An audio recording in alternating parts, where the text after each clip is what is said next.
Здравствуйте! В эфире информационная программа «Настоящее время. Азия». В пражской студии я, Динара Аргин. Сегодня в выпуске. Точечная изоляция. Казахстанские спецслужбы получили законное право на свое усмотрение отключать телефонную связь и интернет.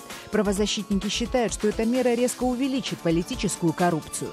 КНБ получил возможность, в законе, по крайней мере, прописано так, что отключать связь напрямую. Без надежды на мир. Представители сирийского правительства и оппозиции так и не смогли преодолеть разногласия. Переговоры в Астане зашли в тупик. Репортаж из казахстанской столицы. Противоборствующие стороны сирийской войны не только не готовы садиться за один стол и разговаривать, они также не могут договориться через посредников. Капля жизни. Более миллиона жителей Таджикистана до сих пор лишены водопровода с питьевой водой. Многие из них даже не в состоянии купить живительную влагу. Специальный репортаж корреспондентов «Настоящее время. Азия». 3 года назад сделали бочку, когда мы собираем воду, мы выпьем. Оборвавшееся детство. Еще один мальчик остался круглым сиротой в результате падения турецкого Боинга на дачный поселок под Бишкеком. 7-летний Султан и его бабушка начинают жить заново. Я разговариваю с ним, но он не может вспомнить. Ему кажется, что они еще придут. Отменить нельзя оставить. Дональд Трамп первым своим решением приостановил реформу Обамы о доступном медобслуживании. Обамакэр – это проблема демократов. Мы разберемся с ней вместо них. Мы окажем им огромную услугу. Казахстанские спецслужбы теперь могут блокировать социальные сети по своему усмотрению без разрешения суда. Причем сделать теперь это могут даже местные департаменты Комитета нацбезопасности. Эти поправки в закон о связи вступили в силу 1 января. Силовики утверждают, что данная норма необходима для борьбы с экстремизмом. Еще точнее выразились депутаты, которые этот закон приняли. По их мнению, цитата, «если человек заболтался, то ему нужно прищемить язык». Юристы же считают, что поправки могут быть использованы в политической борьбе. Дмитрий Беляков с подробностями. Новые поправки о блокировке сетей – дополнение к нашумевшему закону о связи, который был принят в Казахстане еще весной 2014 года. Тогда депутаты позволили Генеральной прокуратуре блокировать связь без получения санкций суда. Проект вызвал огромный общественный резонанс, однако за 2,5 года генеральный прокурор ни разу не воспользовался данными полномочиями, так что страсти со временем улеглись. Новые же поправки наделили возможностями блокировать телефонную связь и интернет Комитет национальной безопасности, вплоть до руководителей территориальных органов. Такой многоступенчатый достаточно механизм был. Теперь же КНБ получил возможность, в законе, по крайней мере, прописано так, что отключать связь напрямую. Адвокат указывает на то, что основание для блокировки – предотвращение тяжких преступлений сформулировано слишком широко и размыто. При этом новые полномочия позволят комитетчикам заблокировать также социальные сети или мессенджеры абстрактного подозреваемого.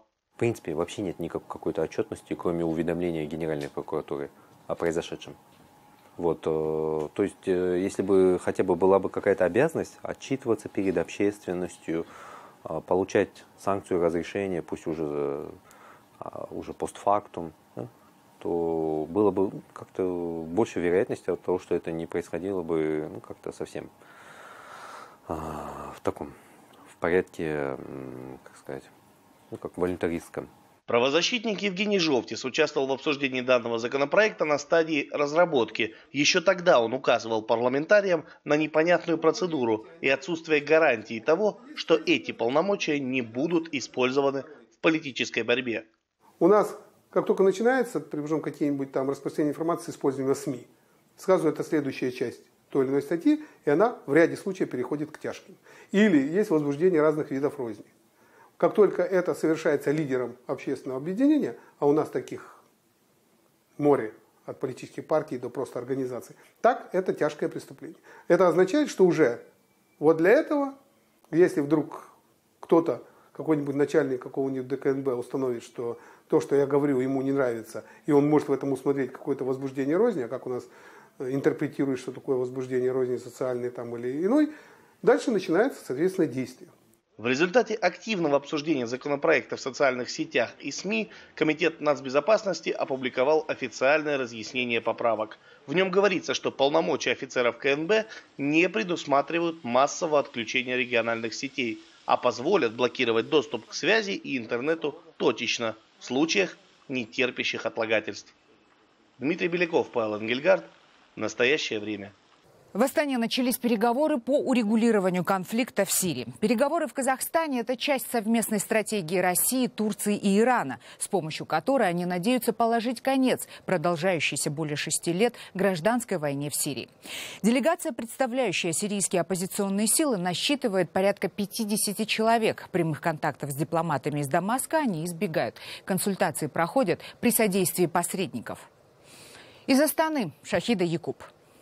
Уже через 2 часа после начала переговоров стало понятно, что противоборствующие стороны сирийской войны не только не готовы садиться за один стол и разговаривать, они также не могут договориться через посредников. Напомню, что главной целью астанинской встречи было закрепление режима прекращения огня, который Турция и Россия договорились в декабре прошлого года. Сейчас сторонам нужно было просто заняться обозначением демаркационных линий.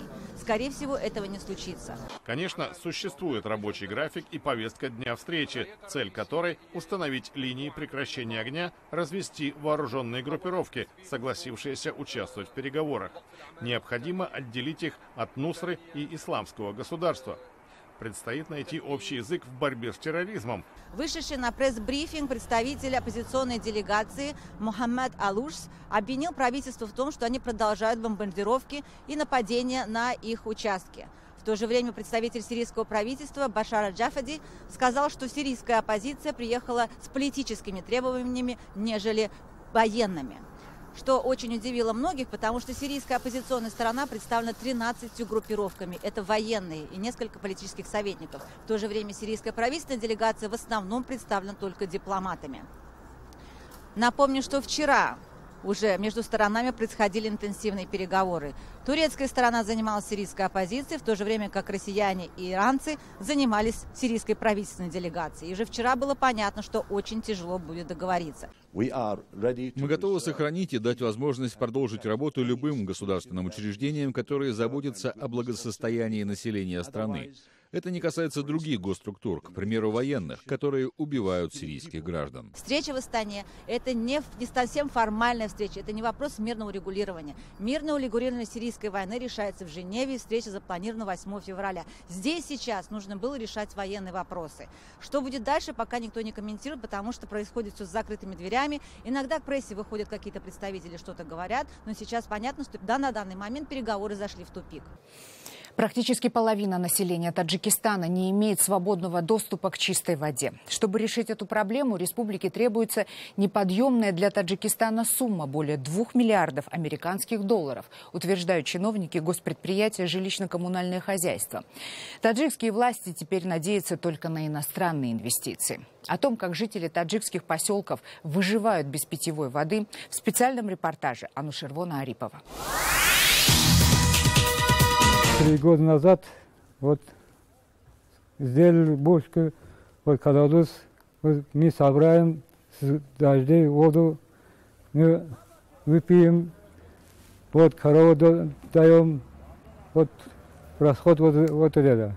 Гапар Салимов живет в поселке Бустон-1, который находится всего в 20 километрах южнее Душанбе. Несмотря на близость таджикской столицы, здесь нет водопровода. В своем дворе Гапар построил небольшой резервуар для воды на 7 тонн, который зимой заполняет при помощи нехитрого стока с крыши дома. А вот летом воду приходится привозить на осле или покупать. За 5 тонн питьевой воды он платит около $10 в национальной валюте. Для него это дорого. Гапар и его жена живут за счет выращивания скота. Откорм 4-5 бычков дает им возможность прожить год. Вот бочка нашел, вот сварили, бочка сделаем, с крышкой открыли, вот дожди, воду собираем дожди. Воду для скота семья Гапара хранит в металлических бочках, в основном самодельных, ставя их у каждого стока. Практически у нас в каждой семье, в каждом доме такие бочки стоят. Таким образом, да, живем. Экономим воду. Капля вода там не должна лишне расходоваться. каждая капля там дорога нам. Сосед Гапара Ойбек отлил из бетона самодельный резервуар, вмещающий до 30 тонн воды. Но, к сожалению, он ни разу не смог заполнить его до краев. Вода стоит слишком дорого для него. Ойбек покупает в среднем до 10 тонн живительной влаги. И этого его семье хватает на месяц. Здесь у нас народ сам провел водопровод, постарались и снизу воду пустили. Для огородов это. Чистой воды нет. В поселке Варзубьон местные жители сами проложили водопровод. Вода, поступающая по нему, годится только для полива. Питьевую, как и в соседнем кишлаке, они покупают. Резервуары от 3 до 5 тонн стоят у каждого дома. В 2011 году 48,6 населения Республики Таджикистан имел доступ к чистой питьевой воде. В данное время, значит, 57,6% населения имеет доступ к чистой питьевой воде. На территории Таджикистана формируется более половины водного запаса всего региона, но обеспечить водой собственных жителей не получается. Строительство линий и поддержание их в рабочем состоянии требует денег, которых попросту нет. Чтобы подавать чистую питьевую воду всей стране, необходимо более 2 миллиардов долларов, говорят чиновники. Годовой же бюджет страны ненамного превышает эту цифру. Проблему можно решить только привлечением иностранных инвесторов и доноров, уверены эксперты. А сколько населения будет вот этих Исфара, Канибадам, значит, Бустон, Гулистон, Харок, Чкалск, вот и Стеклол, эти города, более 1 миллион 200 тысяч человек будут обеспечить чистой питьевой водой. Проблемы с водой есть не только в сельской местности, но и в городах. В большинстве крупных и средних населенных пунктов страны линии водоснабжения строились еще в советское время и постепенно приходят в негодность, несут угрозу для потребителя. Там скапливается грязь, ржавчина и осадки. В этом году в стране будут завершены 4 проекта по восстановлению систем водоснабжения и строительству новых в 17 городах, которые оплачивают международные финансовые институты, такие как Европейский банк развития. Общая стоимость проектов порядка 70 миллионов долларов. Мы сейчас стараемся делать, значит, такие трубопроводы, которые они служили долго, во-первых, и во-вторых, мы стараемся все это делать, чтобы водоснабжение не зависело от электроэнергии. То есть вот поэтому мы значит, был это дорогостоящий проект, но мы это сделали, чтобы он был самотечным. В этом году Таджикистан должен заключить контракты на сумму, превышающую 200 миллионов долларов для решения проблем водоснабжения. Донорами выступят европейские и азиатские банки, а также японское агентство по развитию JICA. Анушервон Арипов, Насим Исамов. Настоящее время. Таджикистан. Еще один мальчик из кыргызского поселка Дача-Суу, где 16 января разбился турецкий Боинг, остался без семьи. Его родители и брат с сестрой погибли, когда 7-летний Султан ушел в школу. Сейчас Султан живет у бабушки и до сих пор ждет, когда за ним вернутся мама с папой, рассказывает Джибек Бегалиева. Юрту после похорон родителей Султана еще не разобрали. Поминки по кыргызской традиции будут продолжаться еще 40 дней. В этой семье тем страшным утром лишились сразу 4 близких людей. О том, что вся его семья погибла под обломками упавшего самолета, Султан узнал, когда пришел из школы. Утром, проводив его до автобуса, мама первоклассника вернулась домой. Через несколько минут рухнувший на поселок турецкий Боинг стер с лица земли их дом. Я разговариваю с ним, но он не может вспомнить. Ему кажется, что они еще придут. Когда мы решим все проблемы, я планирую отвезти его домой. Показать: сынок, смотри, у тебя дома больше нет. Мамы и папы тоже нет. Теперь ты мой сын. Вместе с родителями в авиакатастрофе погибли младший брат и 4-месячная сестра Султана. Их своими телами успели прикрыть родители Султана Азамат и Наргиза. Такие выводы сделали спасатели, когда извлекали тела из-под обломков. Несмотря на старания мамы и папы, выжить малыши все равно не смогли. Сразу после трагедии Бурулкан Джумалиева поехала домой к сыну. Я уже доезжала до дома Азамата и увидела машины скорой помощи. Их было много. Когда мы подъехали туда, я увидела мужа и сразу поняла, что их нет в живых. Незадолго до того страшного дня ее сын собирался переехать из злополучного поселка, хотел отправиться на заработки в Россию. Жену Азамат планировал перевести к матери. Они жили в городе на съемной квартире. Я их попросила переехать сюда, поближе ко мне. Дом, где они жили здесь, принадлежал другим людям. Они платили небольшую арендную плату и присматривали за ним. В этом же поселке жила и дочь Бурулкан Джумалиевой. Беременная женщина, ее муж и дети смогли спастись лишь благодаря чуду. Отлетевшее от шасси колесо застряло в дверном проеме в метре от их кровати. Им негде жить. Поэтому вчера утром, когда мы разговаривали, они сказали, что будут искать квартиру. Тогда я сказала, чтобы они тоже пошли и попросили помощи. Что теперь будет с ее внуком, Бурулкан Джумалиева уже решила. Султана она, конечно, усыновит и чуть позже отдаст в один из престижных лицеев Бишкека. Помочь в этом маленькому мальчику вызвались уже сотни кыргызстанцев. История Султана, так же как судьба другого мальчика, Джахшилыка, оставшегося одного после авиакатастрофы, не оставила равнодушным ни одного кыргызстанца. Обоим школьникам один из местных бизнесменов пообещал подарить по квартире. Дюбек Бегалиева, Сабыр Абдымамунов, Азат Антымаков. Настоящее время. Бишкек, Кыргызстан. Далее в программе. Отменить нельзя оставить. Дональд Трамп первым своим решением приостановил реформу Обамы о доступном медобслуживании. Обамакэр – это проблема демократов. Мы разберемся с ней вместо них. Мы окажем им огромную услугу. Новый президент США Дональд Трамп подписал свои первые указы. Они коснулись реформирования программы здравоохранения Обамакэр, введения нового национального праздника и возвращения бюста Черчилля в овальный кабинет. Обамакэр – это закон о защите пациентов и доступной медицинской помощи, введенный Бараком Обамой в 2010 году. Он предполагал обязательное приобретение всеми жителями США медстраховки и субсидий малоимущим. Закон вызвал немало споров, особенно он критиковался республиканцами, поскольку увеличивал нагрузку на бюджет. Так что, придя к власти, Трамп первым делом приостановил действие Обамакэр и разрешил игнорировать его правила. Вместе с тем, никакого альтернативного варианта относительно врачебной помощи малоимущим американцам Трамп пока не предложил. Обамакэр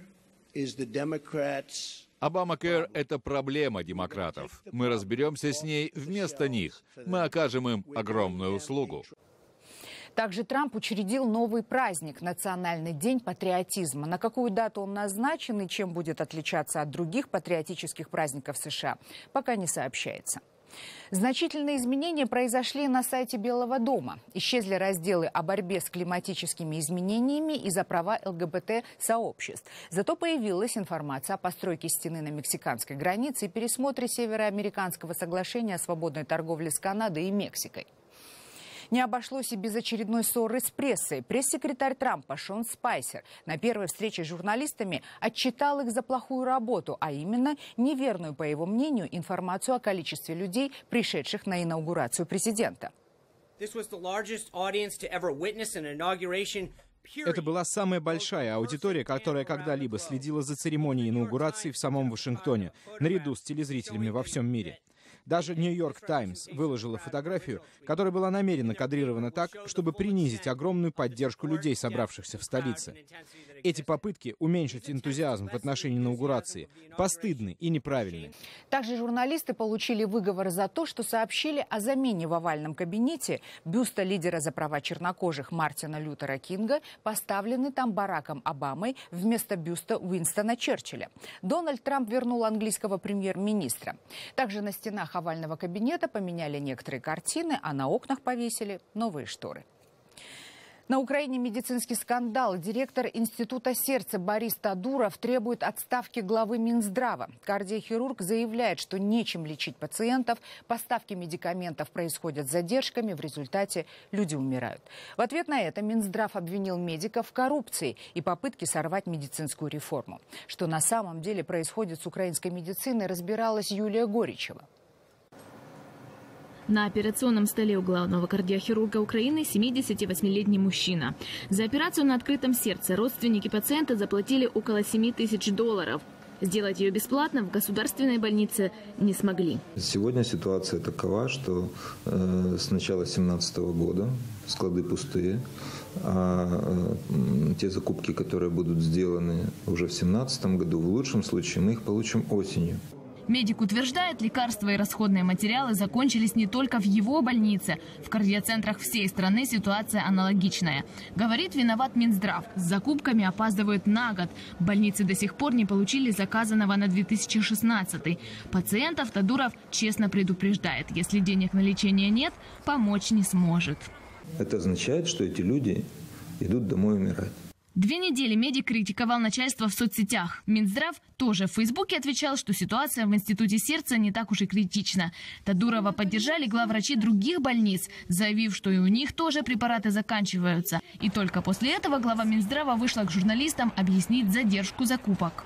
Опоздание закупок началось еще до моего прихода в министерство. Еще в 2015-м парламент решил, что госзакупками будут заниматься международные организации.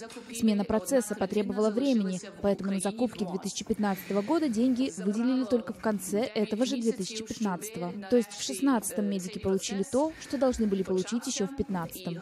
График закупок сильно сбился, говорит Супрун, но медикам обещают вскоре его выровнять. Заведовать Минздравом американку с украинским гражданством назначили 5 месяцев назад. Тогда президент обязал ее провести глобальную реформу в медицине и наладить процесс закупок. Раньше их проводили чиновники и медики, проводили коррумпированно, поэтому эту функцию передали международным организациям. Когда я пришла в министерство, процесс госзакупок был вовсе провален из-за саботажа и коррупции в Минздраве. Чтобы провести закупки, мы переписывали технические задания. Они были прописаны так, чтобы только одни производители или одни дистрибьюторы могли подать заявку на тендер. По первым закупкам международных организаций чиновники сделали вывод. Получается дольше, но дешевле. На несколько миллионов долларов. Однако медики от нововведений не в восторге. Скажите, на чем вы сэкономили? Вы сэкономили 20 миллионов и потеряли 20 тысяч жизней? Активисты общественной организации «Центр противодействия коррупции» не удивлены, что кардиохирург реформой недоволен. По их данным, Институт сердца, возглавляемый Борисом Тадуровым, закупал медикаменты по самой высокой цене, дозволенной Минздравом. Мы расцениваем протест медиков как способ уйти от международных закупок и вернуться к старым коррупционным схемам. Главные врачи, в первую очередь, они не заинтересованы в изменении системы финансирования. Почти 20 лет Михаил Соколовский проработал в госмедицине. Потом ушел в частную. Врачебный скандал расценивает исключительно как сопротивление реформе. Ведь помимо госзакупок в планах полностью изменить подход к медицине. Принцип будет: не финансируются стены, не финансируются койко-места, а будет финансироваться только обращение данного человека в данное учреждение. И вот здесь возникает момент конкуренции. Больше политики в медицинском скандале видят и эксперты. В ближайшее время судьбу Уляны Супрун на посту министра здравоохранения должны утвердить народные депутаты. Пока что она исполняет обязанности министра. Юлия Гуричева, Василий Дмитриев. В настоящее время. Киев. Одно из самых загадочных, пугающих и в то же время прекрасных мест на Земле находится в Туркменистане. Теперь уже в далеком 1971 году геологи вели там разведку ископаемых и обнаружили заполненную газом подземную пустоту. Чтобы газ не выходил наружу, его подожгли. Так образовалась необычная достопримечательность Дарваза или Врата Ада.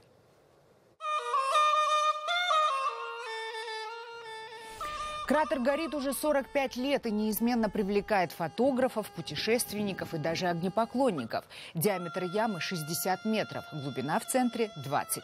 Если снимать Дарвазу с солидной высоты, к примеру, с вертолета, складывается ощущение, что на земле горит огненное око. До недавних пор местные жители считали это место проклятым. Ожидалось, что пожар потухнет через несколько лет, однако природный газ продолжает выходить наружу, и более чем за 45 лет месторождение не истощилось. Как долго будут открыты врата ада, ученым неизвестно. Это были все новости, о которых мы хотели вам рассказать. Читайте нас в социальных сетях и смотрите на сайте KarrenTime.tv. Мы встретимся с вами завтра в это же время. Всего доброго.